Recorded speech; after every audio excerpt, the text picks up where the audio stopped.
Martial Peak, Kabanata 76. Patayin muna ang dalawang tao. Ang dalawang disciples ng Stormhouse na ito ay orihinal na walang awayan kay Yang Kai, ngunit sa daan, ilan sa kanilang mga junior brothers ang namatay. Hindi nila mahanap si Wen Fei Chen para sa paghihiganti, kaya masisisilang nila ito kay Yang Kai. Ngayong nakilala na nila ang kanilang kalaban, natural na mamula ang kanilang mga mata. Tumingin si Brother Xiong kay Yang Kai na may mapanuksong ngiti at malamig na sinabi. May lakas ka ng loob, talagang naglakas loob kang itapon ang iyong sarili sa bitag. Nasaan ang babaeng iniligtas mo? Bugbugin mo ako at sasabihin ko sa'yo. Binuksan ni Yang Kai ang kanyang mga buko, niyugyug ang kanyang leeg, at dahan-daang naglakad patungo sa dalawang tao. Tumisi si Brother Xiong. Junior brother, hindi mo alam kung ano ang makakabuti sa iyo. Tuturuan ko siya ng leksyon. Habang nagsasalita siya, hinugot niya ang mahabang espada sa kanyang baywang at sumugod kay Yang Kai para umatake. Si Brother Xiong ay may lakas ng Initial Element Realm Level 6, habang si Yang Kai ay nasa Initial Element Realm Level 4 lamang. Nagkaroon na ng gap ng dalawang antas sa pagitan nila, hindi pa banggitin na si Brother Xiong ay may hawak na isang matalim na sandata, kaya naramdaman niya na siya ang nangunguna. Ang espadang ito ay pagsubok lamang, at si Brother Xiong hindi inaasahan na papatayin niya si Yang Kai sa isang galaw. Sa dilim, kumislap ang espada, at umiwas si Yang Kai patagilid. Itinaas niya ang kanyang mga palad at nagsimulang makipaglaban kay Brother Xiong ng Stormhouse. Gamit ang kanyang mga palad laban sa espada, pinigilan si Yang Kai sa lahat ng paraan. Siya ay patuloy na umatras, at sa oras na si kapatid na Xiong ay sumaksak sa ikasyam na pagkakataon, siya ay umatras na ng higit sa 10 hakbang. Tumawa ng malakas si Brother Xiong. Isang butil ng bigas ang nangangahas na ipakita ang kinang nito. Yang Kai, ibigay mo sa akin ang iyong buhay. Ang nakaraang pagsubok ay nagbigay daan sa kanya na maunawaan ang mga detalye ni Yang Kai, kaya natural na oras na para patayin siya. Ang Yuan Qi sa kanyang katawan ay nagsimulang umikot, at ang mahabang espada ni Brother Xiong ay mahinang nagbuga ng tunog ng hangin at kulog. Thunder Wind Chant. Maringal na isinigaw ni Brother Xiong ang kanyang paggalaw ng espada. Biglang lumitaw ang isang arco ng liwanag sa kanyang mahabang espada, at sa walang katulad na talas, tumusok ito patungo sa dibdib ni Yang Kai sa bilis na hindi niya naiwasan. Gaya ng inaasahan, hindi nakaiwas si Yang Kai, ngunit walang bakas ng takot sa kanyang mukha. Sa halip, itinaas niya ang palad at sinampal ang espada. Tumisi si Kuya Xiong. Naisip niya sa kanyang sarili, ang aking espada ay napuno na ngayon ng kapangyarihan ng kulog. Kung ang isang initial element 4th level cultivator na tulad mo ay talagang hawakan ito, natatakot akong makuryent ka at maparalisa. Sa oras na iyon, ikaw ay nasa aking awa.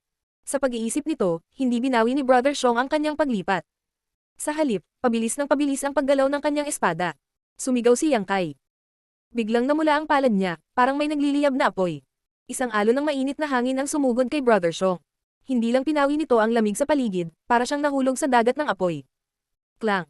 Tumunog ang espada. Ang palad ni Yang Kai ay tumama sa espada, at ang arko ng liwanag sa espada ay biglang nawala. Sa sampal na ito, ang mahabang espada ay lumihis din sa direksyon nito, at tumago sa balikat ni Yang Kai nang hindi man lang siya nasaktan. Nagulat si Brother Xiong.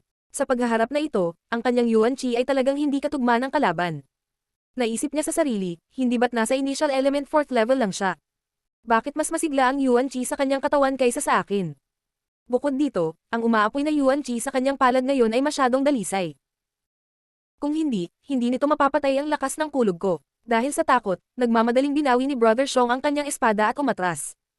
Naghahanda siyang ayusin ang kanyang paghinga at dahan-daang umatake muli, ngunit paano siya mabibigyan ni Yang Kai ng pagkakataong ito? Sinamantala ang oras ng binawi ni Brother ang kanyang espada, humakbang pasulong si Yang Kai at sa ilalim ng gulat at takot na tingin ni Brother Xiong, itinuro ni Yang Kai ang kanyang puso. Alam na ang bilang ng mga kaaway na kailangan niyang harapin ay hindi maliit, medyo desidido si Yang Kai. Hindi siya nagdalawang isip na gumamit ng isang patak ng Yang Liquid para patayin ang kanyang kalaban sa isang strike. Biglang huminto sa paggalaw ang katawan ni Brother Xiong, naiwan na lang ang sipol ng malamig na hangin sa lambak, na parang umiiyak at nagrereklamo. Hindi naintindihan ng Stormhouse Junior Brother na nasa gilid, at hindi napigil ang tumawag ng mahina. Brother Xiong, Brother Xiong. Bago bumaba ang boses niya, biglang bumagsak ang katawan ni Brother Xiong. Si Yang Kai ay tumawa ng masama. Hinihintay ka ng iyong Xiong brother sa daan patungo sa underworld. Natigilan ng junior brother, at agad na nagpakawalan ng kakaibang sigaw at tumakbo palayo. Ang kanyang lakas ay bahagyang mas mababa kaysa kay Brother Xiong, siya ay nasa initial element boundary 5th level lamang. Walang kahirap-hirap na pinatay ni Yang Kai si kapatid na Xiong, kaya hindi ba magiging madali ang pakikitungo sa kanya? Sa tingin mo makakatakas ka? Tumisi si Yang Kai, hawak ang espada ni Brother Xiong sa kanyang kamay, at hinabol siya. Kailangang sabihin na ang siksik na Yin Qi sa lambak ay malaking tulong kay Yang Kai. Sa ilalim ng kaagnasan ng Yin Qi, ang lakas ng lahat ay mababawasan. Si Yang Kai lang ang nag-practice ng True Yang Secret Art. Ang Yuan Qi sa kanyang katawan ay ang kaaway ng Yin Qi, kaya hindi niya kailangang mag-alala na maapektuhan. Kailangan lang niyang ubusin ang kaunting true yang Yuan Qi para mawala ang lamig. Kahit na ang Stormhouse Junior Brother ay nasa initial element boundary 5th level, ang lakas na maipapakita niya sa lambak na ito ay mas mababa kaysa kay Yang Kai. Pagkatapos ng maikling panahon na habulin, pinasara ni Yang Kai ang distansya sa pagitan nilang dalawa sa halos 10 metro, na higit sa sapat na distansya para sa kanya. Biglang inihagis ni Yang Kai ang espada sa kanyang kamay habang tumatakbo siya. Nang marinig ang tunog ng hangin sa kanyang likuran, ang Stormhouse Junior Brother ay mabilis na gumawa ng isang pag-iwas, na halos umiwas sa espada. Ngunit sa pagkaantala na ito, ang distansya na 10 talampakan ay biglang nabawasan sa 0. Hindi makatakas, ang Stormhouse Junior Brother ay tiyak na tumalikod at inilabas ang kanyang sandata upang labanan si Yang Kai. Ngunit isang pulang ilaw ang bumungad sa kanyang harapan, at likas niyang hinaranggan ito ng kanyang sandata. Sa tunog ng catching, ang bakal na sandata sa kanyang kamay ay naputol sa kalahati ng pulang ilaw, kasing babasagin ng tofu. Sa sumunod na sandali, nakaramdam siya ng init sa kanyang leeg, na para bang may kung anong pumutol dito. Huminto si Yang Kai, isang manipis na dugo pulang talon na kasing ninipis ng pakpak ng cicada na kumikislap sa kanyang mga daliri. Isang patak ng dugo ang gamulong pababa sa talim. Ang Stormhouse Junior Brother ay lumunok at nakatitig ng blanko kay Yang Kai. Tinuro niya ito, ngunit wala siyang masabi. Pagkaraan ng ilang paghinga, biglang lumipad ang kanyang ulo sa langit, at isang dagwang ambon ang lumabas sa kanyang leeg. Patayin muna ang dalawang tao. Walang hirap ang labanang ito, napakadali kaya hindi man lang ginamit ni Yang Kai ang Anyildang Will. Sa mga nakaraang laban, palaging kailangang gamitin ni Yang Kai ang mahiwagang martial skill na ito para talunin ang kanyang mga kaaway. Ngunit sa pagkakataong ito, natuklasan niya na kahit hindi niya ginamit ang martial skill na ito, mayroon pa rin siyang lakas na pumatay ng mga taong higit sa kanyang antas. Nadama ni Yang Kai ang pangangailangan na muling suriin ang kanyang sarili. Nang malapit nang umalis si Yang Kai sa eksena, narinig niya ang tunog ng mga damit na pumapagaspas sa hangin mula sa magkabilang panig. May 2 taong mabilis na lumalapit mula sa kaliwa, at isa mula sa kanan. Dapat ay kakaibang sigaw ng Junior Brother ang nakaakit sa kanila. Mga 100 talampakan ang layo nila sa kanya. Noong una ay gustong magtago ni Yang Kai, ngunit pagkatapos mag-isip ng mabuti, bigla siyang lumapit mula sa kaliwa. Kung hindi siya mali, ang mga taong darating ay dapat na ang natitirang 3 tao mula sa Stormhouse.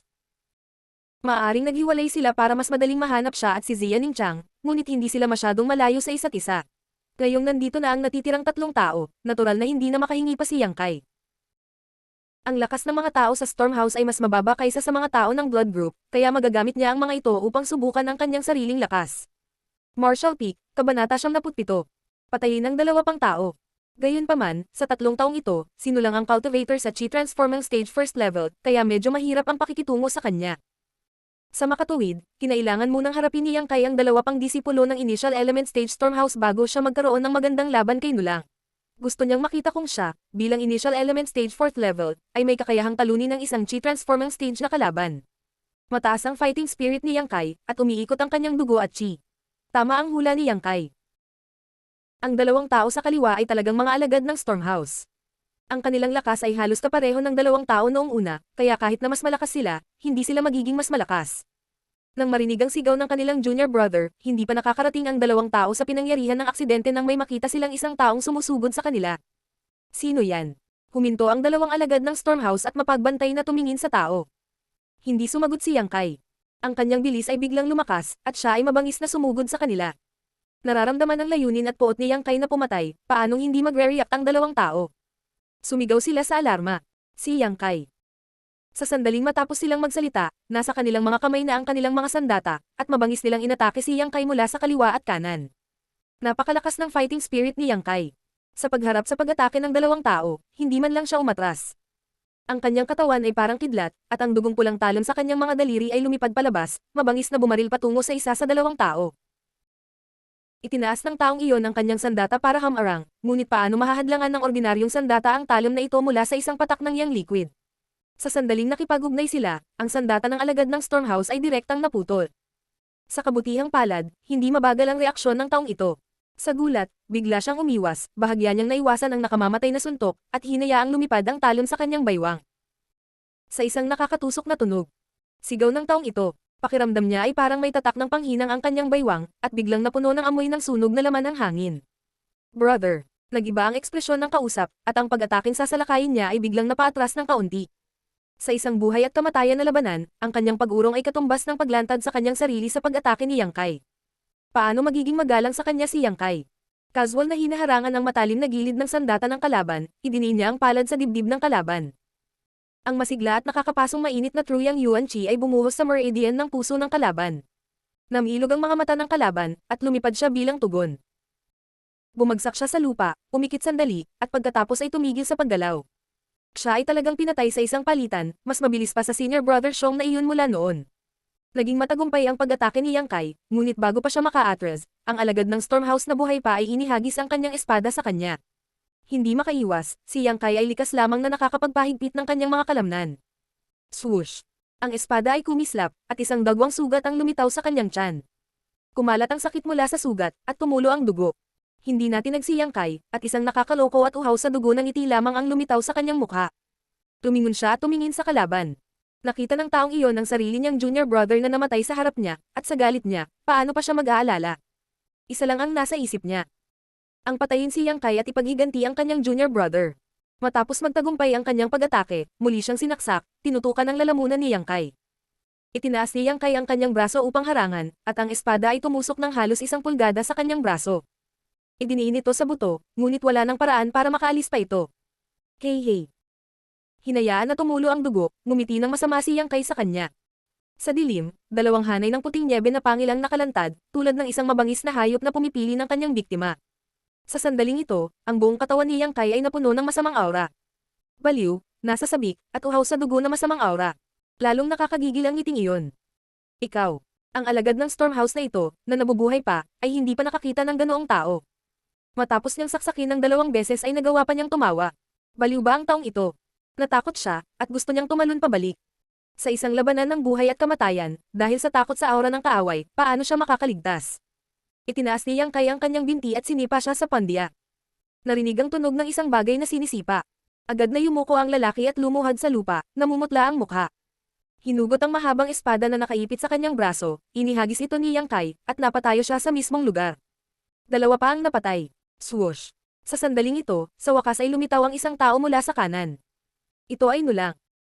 Ang 5 tao ng Stormhouse ay nahahati sa 3 grupo, hinahanap sina Yang Kai at Xia Ningqiang, ngunit hindi nila inaasahan na matatalo sila ni Yang Kai isa-isa. Sa unang tingin, nakita ni Nulang ang kanyang 2 patay na junior brothers sa lupa. Sa isang kisap mata, pinandilatan niya si Yang Kai at nagtanong, "Pinatay mo ba sila?" Tumingon si Yang Kai para tingnan siya. Baliw ang mukha niya pero kalmado. Parang minamaliit ka ng lahat. Hindi ko inaasahan na mayroon kang ganitong kakayahan. Lubhang madilim ang mukha ni Nulang. Pinisil niya ang galit sa kanyang puso, huminga ng malalim at sinabing, "May itatanong ako sa iyo. Hindi na kailangang magtanong. Pinatay ko sina Nulang at Cheng Xiaofang. Hindi ka nagkamali ng hula. Ikaw yun." Nang inag ang katawan ni Nulang, noon pa man ay umaasa siyang lumabas lang ang kanyang kapatid para maglaro. Bagamat mababa ang posibilidad, ito ay pag-asa pa rin. Ngunit ngayon, ang pag-asang ito ay sinira ni Yang Kai. Inamin niya na may kaugnayan sa kanya ang pagkawala ng kanyang kapatid, at pinatay niya ito. Gusto nila akong patayin. Siyempre, kaya ko silang patayin. Medyo naiinip si Yang Kai. Huwag kang magsalita ng walang kwenta. Mag-away tayo. Mabuti. Ang pamatay na hangarin ni Nulang ay tumaas habang tinitigan niya ng masama si Yang Kai. Dahil nang ahas kang managot sa iyong mga aksyon, hindi na ako magsasabi pa.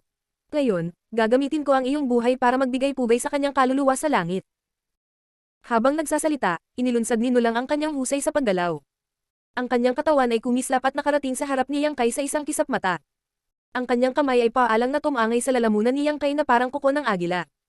Malamig ang mukha ni Yang Kai. Ang lakas ng isang cultivator sa Chi-transforming realm ay talagang iba sa isang cultivator sa initial element realm. Ang lakas ng pag-ataking ito ay walang kapantay. Sa pagmamadali, sumandal si Yang Kai at inilagay ang kanyang kamay sa kanyang lalamunan upang protektahan ang kanyang mahahalagang bahagi. Napangiti si Nulang, ang kanyang 5 daliri ay nagbago ng direksyon sa kalagitnaan, sinusubukang kunin ang isang bagay. Swish! Napaatras si Yang Kai ng ilang hakbang. Pagtingin niya sa ibaba, nakita niyang punit-punit ang kanyang damit, at may 5 marka ng kuko na pula sa dugo sa kanyang dibdib. Isa pa, may kakaibang aura na sumalakay sa kanyang katawan. Inactivate niya ang Truyang Secret Art at natunaw ang chi sa isang kisap mata. Isa ka lang level 4 Initial Element Realm Warrior. Malakas loob ka ba na maging mapangahas ka sa harap ko? Hindi kita papatayin ng mabilis. Papahirapan kita hanggang sa hinihiling mong patay ka na. Lalong naging mabangis ang mukha ni Nulang habang nagtagumpay ang kanyang pag-atake. Magarbong ngunit hindi praktikal na mga galaw. Lumalaban ka na parang babae at nangungulit ng tao. Hindi ka ba nahihiya? Pinunit ni Yang Kai ang kanyang punit-punit na damit, inilantad ang kanyang payat ngunit malakas na katawan. Tumisi siya na may malig na mukha. Namula ang mukha ni Nulang, ngunit hindi niya mapabulaanan. Sino ang nagtanong sa kanya na linangin ang claw martial arts? Ito ay talagang isang maliit na inalegend. Matalas ang dila mo, huwag kang maawa mamaya. Ayaw ipakita ni Nulang ang kanyang tapang. Ang kanyang mga kamay ay parang kuko ng agila, umaatake muli. Gusto mong matikman ang lakas ng mga kamao ko. Tumawa si Yang Kai at sinuntok ang dalawang baliw na kuko. Sobrang pagpapahalaga mo sa sarili mo. Tumisi si Nulang, sa kanyang Chi Transforming Realm Level 1 Cultivation, kahit na ito ay isang matigas na bato, maaari siyang magkamot ng ilang butas dito.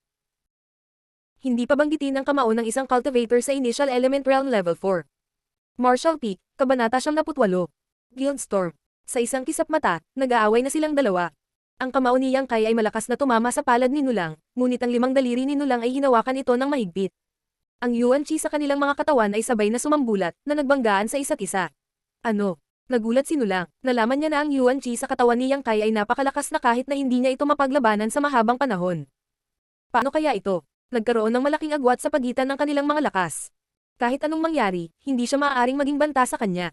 Gayunpaman, ang katotohanan ay nasa harap niya, kaya kinailangang maging maingat si Nulang. Kung magpapatuloy ang pagkapatas na ito, natakot siya na talagang masunog ang kanyang limang daliri. Sa pag-iisip nito, binawi ni Nulang ang kanyang kamay at tumalon pabalik ng ilang hakbang. Gusto niyang samantalahin ang maikling panahon na ito para matuno ang Yuan Chi sa kanyang katawan. Sa pagtingin kay Yang Kai na may malungkot na mukha, mas nagulat si Nulang. Dahil noong nag-away sila kanina, hindi niya nagawang durugan ang kamao ni Yang Kai. Bagamat nag-iwan siya ng 5 butas sa daliri sa kanyang kamao, hindi ito ang resulta na inaasahan niya. Sa tansya niya, dapat noon pa lang ay nadudurog na niya ang buong kamao niya. Ang batang ito, siya ay may ilang mga kasanayan. No wonder kung bakit niya pinatay ang mga junior brothers niya. Mukhang hindi siya nanalo sa swerte. Naging solemn na ang mukha ni Nulang. Iniling ni Yang Kai ang kanyang kamao, iniyuko ang kanyang ulo at tiningnan ito. Nang muli niyang iangat ang kanyang mga mata ay mas makapal ang kabaliwan sa kanyang mga mata. Nagtago si Yang Kai, hinayaan na kumulo ang dugo sa kanyang katawan, naramdaman ng sakit mula sa kanyang mga sugat, at naramdaman ng presyon mula sa kaaway. Sinubukan niyang itaas ang kanyang hindi sumusukong kalooban. Tanging sa isang matibay na kalooban at determinasyon na manalo ay ang mahiwagang kasanayan sa militar na pagmamayari lamang sa kanya ay maipapakita ang pinakamalaking epekto nito. At ngayon, dumating na ang sandaling ito. Hindi na kailangang pigilan pa si Yang Kai. Isang daloy ng kumukulong mainit na enerhiya ang lumabas sa kanyang mga buto. Kasabay ng daloy ng mainit na enerhiya na ito, naramdaman ni Yang Kai na nagbago ang kanyang buong katawan. Dati, nang hindi niya sinasadyang na-trigger ang unyielding will, hindi alam ni Yang Kai kung bakit. Natalo man niya ang kalaban, naguguluhan pa rin siya. Pero sa pagkakataong ito, iba na. Malinaw niyang naramdaman ang napakalaking enerhiya na nalilikha mula sa kanyang mga buto, na bumubuhos sa kanyang mga meridian, nagpapalusog sa kanyang laman at dugo, at nakakabaliw na nagdaragdag ng kanyang lakas. Muli, si Yang Kai ay parang lobo na naghahanap ng biktima sa gubat. Ang kanyang mga mata ay tumitig kay Nulang, umuungal at naglulunsad ng isang welga. Katulad ng dati, walang magarbong galaw. Gusto mong mamatay. Tumisi si Nulang. Bagamat nagulat siya sa Yuan Chi ni Yang Kai, hindi ibig sabihin na maaari siyang saktan ni Yang Kai.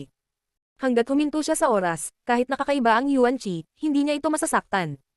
Sa kabilang banda, maaari niyang saktan si Yang Kai ng paulit-ulit, at palaging may pagkakataon na magagawa niyang durugan ang kanyang buong kamao. Masasabing ang walang ingat na paraan na pinili ni Yang Kai para lumaban ay naaayon sa panlasa ni Nulang. Habang nanunuya, hinawakan muli ng malaking kamay ni Nulang si Yang Kai.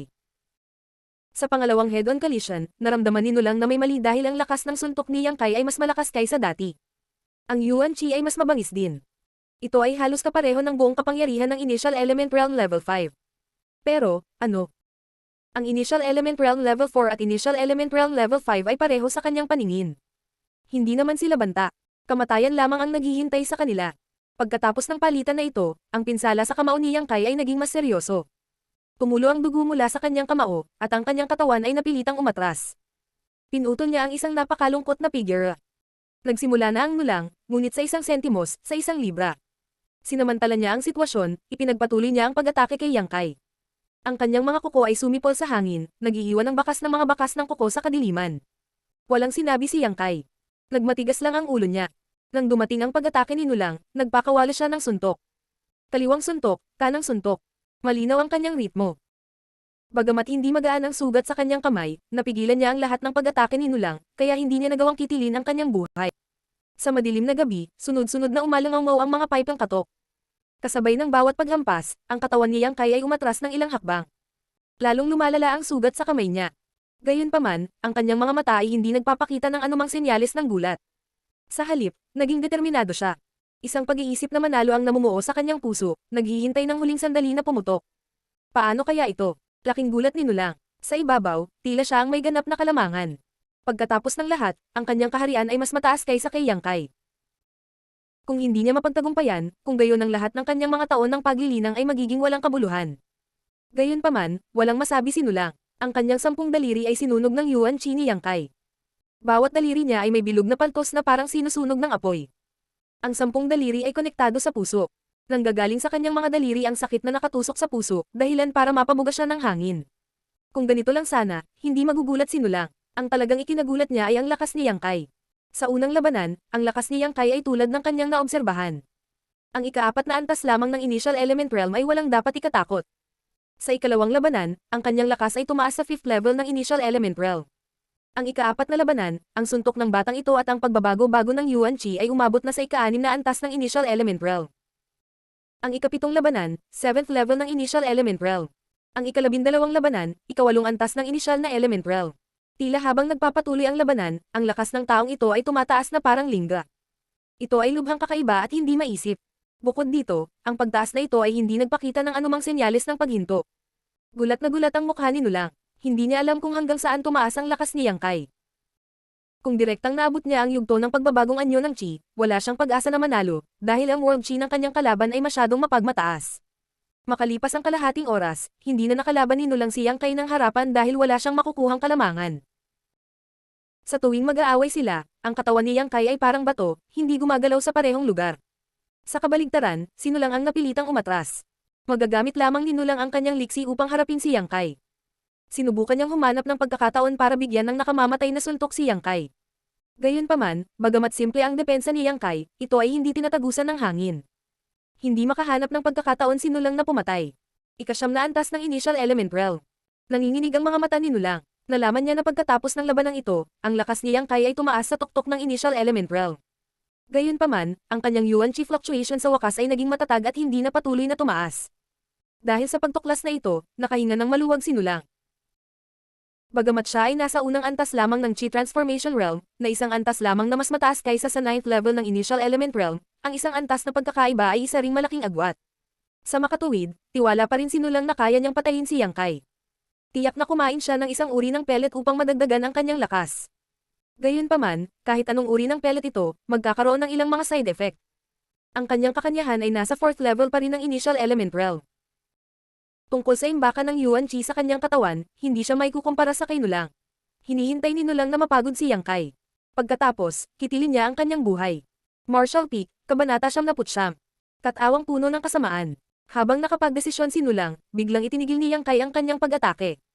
Kumunat ang noon niya na parang may iniisip. Sa sumunod na sandali, isang malakas na inang nanig. Isang nagninangas na pulang ilaw ang sumiklab sa madilim na gabi, na natakot kay Nulang hanggang sa puntong halos umalis na ang kanyang kaluluwa sa kanyang katawan. Sa sandaling ito, ang katawan ni Yang Kai ay nag-aapoy na may patong ng apoy. Ito ay hindi isang tunay na apoy. Ito ang epekto ng Yuan Chi sa kanyang katawan kapag umabot ito sa isang tiyak na antas. Binalot siya ng maapoy na pulang Yuan Chi. Saglit na tumama ang heatwave sa kanyang mukha. Ang Yin Chi sa lambak ay tila nakatagpo ng mga kaaway nito at hindi na makatipan sa paligid niya. Ang mukha ni Yang Kai ay naliwanagan ng nagninangas na pulang ilaw ng World Chi. Sa kanyang itaas na katawan, ang kanyang pinong mga kalamnan ay humigpit, na nagmumukha sa kanya na ligaw at hindi pinipigilan, gumagalaw ng walang harang at walang sagabal. Ang kanyang mga kamao ay lubhang naputol, at mayroong isang sugat ng espada na halos kalahating talampakan ng haba sa kanyang tiyan. Umaagos pa rin ang dugo mula sa sugat, at nabaligtad ang kanyang laman. Ito ay lubhang nakakatakot. Ang kanyang mga mata ay iskarlata, at tulad ng isang nakulong na hayop, sila ay naglalabas ng walang katapusang kabaliwan at uhaw sa dugo na aura. Ang masamang aura ay kahanga-hanga. Natakot si Nulang, nagmamadali siyang umatras ng ilang hakbang at sumigaw. Baliw na demonyo. Hindi makontrol ni Yang Kai ang Yuan Chi sa kanyang katawan sa panahon ng labanan at hinayaan niyang mabaliw ang Yuan Chi at lumunin ang kanyang isip. Gayunpaman, hindi ba dapat mangyari lamang ang ganitong uri ng bagay sa Chi Transformation Realm at sa itaas? Isa lang siyang cultivator sa Initial Element Realm. Paano ito nangyari? Baliw na demonyo. Tumingon si Yang Kai para tingnan siya. Kahit nakakatakot ang kanyang mga mata ay kalmado naman ang kanyang mukha. Wala siyang ekspresyon na dapat taglayin ng isang taong naging lahing demonyo. Naiinis niyang sabi, short-sighted. Habang nagsasalita, ang nasusunog na Yuan Chi sa kanyang katawan ay binawi. Naglaho ang apoy sa kalangitan, nag-iwan lamang ng dalawang kamao na natatakpan ng isang layer ng truyang Yuan Chi. Tila ang dalawang kamao na ito ay may hawak na dalawang nagninangas na apoy. Ang apoy ay umuuga kasabay ng hangin, ngunit hindi ito huminto. May malay ka pa ba? Nagulat si Nulang kay Yang Kai. Nais niyang makahanap ng bakas ng sangkatauhan sa kanyang mga mata. Gayunpaman, nabigo siya. Wala siyang makitang katauhan sa mga iskarlatang mata na iyon. Tanging ang baliw na fighting spirit at ang aura ng pagpatay ang natira. Hindi dapat. Ito ang kalagayan ng baliw na demonyo. Walang humanity ang kanyang mga mata. Paano pa niya naiisip? Sabihin mo sa akin ha. Isang hakbang pasulong si Yang Kai. Sa hakbang na ito, ang distansya sa pagitan niya at Nulang ay pinaikli sa limitasyon. Nagulat si Nulang, hindi niya akalain na ang bilis ni Yang Kai ngayon ay magiging napakabilis. Nagmamadaling umatras, inalis nito ang mga kuko sa pagtatangkang harangan ng dinadaanan ni Yang Kai. Sinalubong ng nagninangas na kanang kamao ni Yang Kai ang kamay na iyon, at sa isang tunog ng pagsipol, nabasag ang 5 daliri ni Nulang. Crack! Isang malutong na tunog ang umalangaw na sinundan ng takot na sigaw ni Nulang. Ang kanyang katawan ay lumipad na parang saranggola. Pagkalapag niya sa lupa, nakaramdam siya ng kirot sa puso mula sa kanyang 5 daliri. Laming-galing siya at nakita niyang nakapilipit ang 5 daliri niya, at hindi na niya ito maituwid. Puno ng paso ang kanyang mga daliri at bali ang kanyang mga buto. Hindi lang iyan, nagkaroon din ng agos ng mabangis at mapagmataas na Yuan Chi na sumalakay sa kanyang katawan, na sinusunog ang kanyang mga meridian at laman. Hindi nang ahas si Nulang na maging pabaya. Mabilis niyang inabot ang kabilang kamay niya at ilang beses na hinampas ang braso niya para pigilan ang Yuan Chi sa pagsalakay sa katawan niya. Sa sandaling natapos niya ang pagkilos na ito, isang ilaw ang kumislap sa kanyang harapan. Itinaas niya ang kanyang ulo at nakitang papalapit sa kanya si Yang Kai. Lalong lumiliwanag ang apoy sa kanyang mga kamao. Paano nang ahas si Nulang na lumaban? Sa sandaling ito, alam niya na siya, nakaka-rating lang sa first level ng Chi Transformation Realm, ay hindi kayang talunin si Yang Kai, ang cultivator ng Initial Element Realm. Gamit ang lahat ng kanyang lakas, iginalaw ni Nulang ang kanyang mga paa at umatras. Kasabay nito ang mahabang sigaw niya. May halong gulat at takot ang kanyang sigaw na kumalat sa malayo. Ang mga apoy ay biglang lumitaw sa ilalim ng mga paa ni Yang Kai, at ang kanyang bilis ay biglang tumaas sa isang antas na ikinagulat niya. Parang anino, hinabol niya si Nulang, at paulit-ulit siyang sinuntok. Bam bam bam. Ilang suntok ang sunod-sunod na suntok ni Nulang. Hindi niya napigilan ang lahat. Nahihilo ang kanyang ulo at malabo ang kanyang malay. Pagkatapos ng 50 hakbang, sa wakas ay naunawaan ni Nulang na hindi niya maaalis ang pagtugis ni Yang Kai. Sa sandaling ito, nasigla ang dugo ng binata. Bigla siyang huminto at sumigaw ng may mabangis na mukha. Yang Kai, huwag mo akong piliting masyado. Eagle Source the Sky, mamatay para sa akin. Ito ang pinakamalakas na pag-atake ng kuko ni Nulang. Ibinuhos niya ang lahat ng kanyang Yuan Chi sa kanyang mga kamay, itinawid ang mga ito sa harap ng kanyang katawan upang protektahan ang kanyang sarili. Pagkatapos, itinutok niya ang dibdib ni Yang Kai at marahas na pinunit ito sa magkabilang gilid. Ang buong kapangyarihan ng isang first level ng Chi Transformation Realm Cultivator ay isang bagay na kahit si Yang Kai ay hindi nang ahas na malipin. Naramdaman ng napakalaking kapangyarihang pumatay na nakatago sa dalawang kamay, naging seryoso ang mukha ni Yang Kai. Kung siya ay mahuli niya, naisip ni Yang Kai na mawawasak ang kanyang dibdib. Sa segundong iyon, likas na isinandal ni Yang Kai ang kanyang katawan sa gilid. Ang kanyang maaapoy na kamao ay patuloy na hamampas patungo sa mukha ni Nulang nang hindi nawawala ang anumang momentum. Itinaya ng dalawa ang kanilang buhay. Ito ay nakatadhana na ang huling pag-atake na magbibigay sa kanila ng pagkakataong mabuhay. Mamatay ka o mamatay ako. Bang!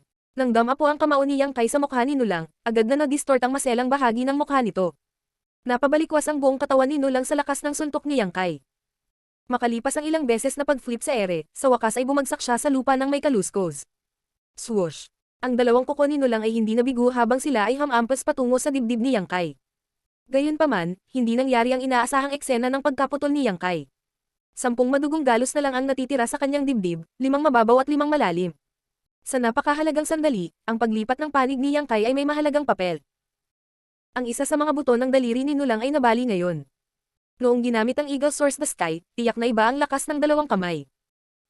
Ang side move ni Yang Kai ay upang kontrolin ang pagkakaiba sa pagitan ng magaan at mabibigat na puwersa, upang ang dalawang kamay ni Nulang ay hindi makapagbigay ng puwersa sa parehong oras, nakatumbas ng pagsira sa kanyang atake. Ang ganitong uri ng tugon ay bunga ng kanyang isip at isa ring likas na reaksyon. Sa panahon ng labanan, hindi ito masyadong inisip ni Yang Kai. Gayunpaman, kailangang sabihin na ang ganitong uri ng counterattack ay talagang mapanlikha. Biglang tumahimik ang eksena. Napagpasyahan na ang resulta ng desperadong labanan na ito. Hingal na hingal si Yang Kai, ngunit puno pa rin ng masamang aura ang kanyang katawan. Si Nulang ay nakahandusay sa lupa na parang patay na aso. Ang kanyang mukha ay napakasama.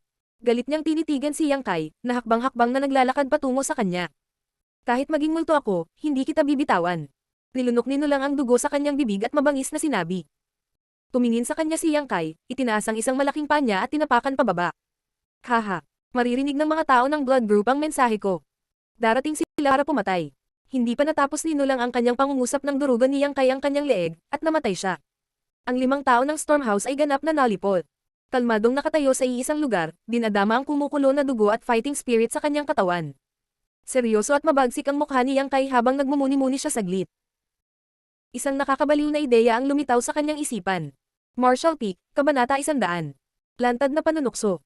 Isang mahabang dagandong ang umalangaw habang ang figure ni Yang Kai ay naging mailap, tulad ng isang uhaw sa dugo na hayop. Ang kanyang dagandong ay tumagos sa kalangitan at walang katapusang umaalingaw sa buong lambak ng bundok. Halika at lumaban. Basura ng Bloody Battlegang. Ito ay isang imbitasyon na makipag-away, isang lantarang panunukso. Dito ako naghihintay para sa iyo. Alam niyang kung mananatili siya, magkakaroon ng gulo. Pagkatapos ng lahat, ginamit nino lang ang kanyang dagandong upang hudyat sila. Bagamat 12-12 milya ang sakop ng lambak na ito, gabi na, kaya malamang narinig ng mga taong iyon ang kanyang dagandong at nagmamadaling pumunta rito. Sa oras na ito, ang pinakaligtas na paraan ay ang pag-alis. Pagkatapos ng 3 labanan at pagpatay sa 5 tao, ang mental at pisikal na lakas ni Yang Kai ay naubos ng husto. Marami na ring sugat ang kanyang katawan. Paano niya muling haharapin ang grupo ng Bloody Battlegang? Ang pag-alis sa lugar na ito, naghihintay ng pagkakataong makabawi, ay walang alinlangan na tamang paraan. Ngunit hindi makaalis si Yang Kai, at hindi siya aalis. Dahil ngayon, ang lakas ng kanyang pag-iisip ay umabot na sa rurok. Sa sandaling umalis siya sa lugar na ito, magkakaroon ng takot sa kanyang puso. Sa sandaling naramdaman niya ang ganitong pakiramdam, paano magiging kapaki-pakinabang ang hindi sumusuko. Kung wala ang suporta ng matigas na kalooban, isa lamang siyang initial element 4th level cultivator. Oras na para habulin ang kalaban. Gustong gamitin ni Yang Kai ang kanyang peak power para bigyan ng malaking sorpresa ang mga disipulo ng Bloody Battlegang. Siyempre, lahat ng ito ay batay sa katotohanang tama ang bawas ni Xia Ningqiang. Ang grupo ng Bloody Battlegang ay hindi maihahambing sa grupo ng Stormhouse. Karamihan sa kanila ay mga eksperto sa separation at reunion level. Karaniwan, ang antas ng cultivator na ito ay madaling pumatay kay Yang Kai. Ngunit ngayon, sila ay tinatakan ng 9-in-8 Lux formation, kaya mahirap sabihin kung gaano karaming lakas ang natitira sa kanila. Matapos marinig ang dagandong ni Yang Kai, biglang iminulat ni Xia Ningqiang ang kanyang mga mata. Ang puso niya na kanina pa napuno ng kaba at panghihinayang ay tuluyang nakapagpahinga. Hindi siya namatay. Hindi siya namatay. Halos umiyak si Xia Ningqiang. Nag-aalala siya tungkol sa kaligtasan ni Yang Kai. Natatakot siya na baka hindi na siya bumalik at iwan siyang mag-isa dito. Napakababa ng kanyang lakas, at ang kabilang panig ay napakaraming tao, paano siya makakalaban? Mula nang umalis si Yang Kai, sinisisi ni Xia Ningqiang ang kanyang sarili at nagsisisi na dapat ay itinayan niya ang kanyang buhay para manatili siya rito. Hindi niya dapat siya pinakawalan. Gayunpaman, hindi banggitin ang oras na iyon, kahit na ngayon, ang kanyang kondisyon ay hindi masyadong maganda. Kung determinado si Yang Kai na umalis, hindi niya ito mapipigilan. Dahil gusto niyang pumunta sa lugar na ito, kailangan niyang isali siya sa malaking panganib na ito. Si Xia Ningqiang ay nakaramdam ng labis na pagkakasala. Ang walang muwang na babae ay sinisisi lamang ang kanyang sarili. Hindi niya akalain na Stormhouse man o Blood Group, lahat ng ito ay dahil kay Yang Kai kaya siya hinabol nila. Kung tungkol sa salarin, si Yang Kai pa rin iyon. Gayunpaman, nakahinga si Xia Ningqiang na ligtas at maayos ang kanyang junior brother. Bukod dito, ang kanyang boses ay may halong isang uri ng walang takot na espiritu ng pakikipaglaban, isang uri ng nagbibigay inspirasyong senyales. Bagamat hindi niya alam kung ano ang kinakaharap niya ngayon, naramdaman ni Xia Ningqiang na ang tanging magagawa niya ay ang mabilis na paggaling at pagkatapos ay lumabas upang tulungan siya at iligtas siya. Sa kabilang panig ng lambak, si Wen Feichen, na nilulusaw ang mga tanikala ng Yin Qi sa kanyang katawan, at si Long Wei, na nagbabantay sa tabi niya, ay narinig din ng malinaw ang dagandong ni Yang Kai. Nang dumating ang dagandong na ito, hindi napigilan ni Wen Feichen na sumimangot. Naputol ang kanyang pag-iisip at bigla siyang nagluwa ng isang bibig ng dugo. Itong halimaw. Galit na galit si Wen Feichen. Siya ay nasa isang kritikal na sandali, ngunit nabalisa sa kanyang dagandong at talagang nagdusa ng kaunting internal injury dahil dito. Hall Master Wen, kamusta ang pagkatunaw? Tila nag-aalalang tanong ni Long Wei. Dahan-daang umiling si Wen Feichen. Hindi maganda, ang bagay na ito ay lampas sa aking kaalaman. Hindi ko alam kung kaninong alagad ang babaeng iyon, para makapag-set up ng ganoong kahangahangang hanay. Ang 3 Yin Qi chain ay hindi lamang tinatakan ang daloy ng Yuan Qi sa kanyang mga meridian, ngunit tinatakan din ang kanyang dantian, na naging sanhi ng kanyang lakas na umabot lamang sa Qi Transformation Stage 3rd level. Ngayon pa lang ay naubos na niya ang lakas niya kaya nabawasan ng husto ang lakas niya. Galit na galit si Wen Fei Chen kaya hindi na siya makapaghintay na hulihin si Yang Kai at ang babaeng iyon at patayin sila ng 100 ulit. Ang isang marangal na eksperto sa Yuan Chi Stage 5th level ay talagang nilalaro ng dalawang junior sa ganoong lawak. Kailan pa siya nakaranas ng ganitong kahihiyan? Hall Master Wen, huwag kang mag-alala. Ang brat na iyon ay naglakas loob na ilantad ang kanyang kinaroroonan. Sa tingin ko ay dapat na siyang patay na ngayon. Matigas ang ekspresyon ni Long Wei at isang malamig na ngiti ang lumitaw sa kanyang mukha. Hindi sumagot si Wen Fei Chen dahil naiintindihan niya ang kahulugan sa likod ng dagandong ni Yang Kai. Ito ay hindi ang dagandong ng isang patay na dulo, ngunit isang hindi mapigil ang dagandong na puno ng layunin ng labanan. Gayunpaman, isang nagsasaka lamang na initial element stage 4th level cultivator, ano ang ipinagmamalaki mo? Sa makatuwid, kahit na naramdaman ni Wen Fei Chen na may mali, hindi niya ito isinasa puso. Naisip din niya na si Yang Kai ay isang sulok na hayop na lalaban at mamamatay ng walang pag-aalinlangan. Iba-iba ang iniisip ng bawat isa sa lambak. Sa labas ng lambak, biglang lumipad ang isang maputi ang buhok. Mahaba ang hininga ng matandang ito, at ang kanyang Yuan Chi waves ay nakatago, na ginagawang hindi makita ng mga tao ang kanyang lalim. Gayunpaman, ang kanyang bilis ay napakabilis, at sa isang kisap mata, siya ay lumipad na ng mahigit 100 talampakan. Bakas sa mukha ng matanda ang pag-aalala at pag-aalala. Tumangala siya sa langit at labis na nagsisi. Nako, hindi ako makakarating sa oras. Aking munting lola, mangyaring huwag buksan ang array masyadong maaga. Bulong ng matanda sa sarili habang tumatakbo. Ang matandang ito ay ang tindera ng contribution hall, si Meng Wuya. Naramdaman ni Meng Wuya na talagang nawalan siya ng mukha. Noong gabing iyon, sinubukan niya ang lahat para hikayatin ang kanyang disipulo na huwag pumunta sa 19 Congregation Ground. Kung tutusin, hindi na kailangang pinuhin ang 19 Yuan Condensing Do para maka-advance sa Yuan Chi realm. Si Ziya Ningchang ay masunurin at sumang-ayon. Si Meng Wuya ay nasa mabuting kalooban. Naghanda si Ziya Ningchang ng ilang pinggan at ilang kaldero ng alak. Uminom at kumain si Meng Wuya habang pinag-uusapan ang mga pagkakamali ni Yang Kai, sinusubukang layuan siya ng kanyang disipulo. Ito ay dahil nakikita ni Meng Wuya na ang kanyang disipulo ay nagmamalasakit pa rin kay Yang Kai. Ito ay hindi pag-ibig sa pagitan ng isang lalaki at isang babae, ngunit isang uri ng proteksyon. Gayunpaman, hindi ito isang magandang senyales, at gusto ni Meng Wuya na kunin ito sa simula. Sa lahat ng mga taon na ito, ang kanyang alagad ay napakahusay at masunurin. Tinuring siya ni Meng Wuya na parang isang kayamanan. Itinago niya ito sa kanyang bibig ngunit natatakot siyang matuno. Hinawakan niya ito sa kamay ngunit natatakot siyang mahulog. Nagdulot ito sa kanya ng pagiging masyadong walang muwang at hindi maintindihan ang masasamang katangian ng puso ng mga tao. Nag-aalala si Meng Wuya, paano kung may masamang intensyon si Yang Kai at akitin ang kanyang disipulo? Ito ang panahon na bata pa ang isang tao at walang alam sa pag-ibig. Kapag umibig ang kanyang alagad, magiging mahirap ang mga bagay. Sa makatuwid, si Meng Wuya ay may lihim na motibo. Bagamat nakaramdam siya ng hiya, ang kanyang bibig ay puno ng pagsaway kay Yang Kai. Sinabi niya na siya ay malazwa at walang puso, at sinisi niya ang lahat ng masasamang bagay kay Yang Kai. Ginawa niya ang lahat para suruan ang kanyang reputasyon. Sa huli, mahigpit na binalaan ni Meng Wuya si Ziya Ningchang. Disciple, kailangan mong lumayo sa ganitong uri ng tao.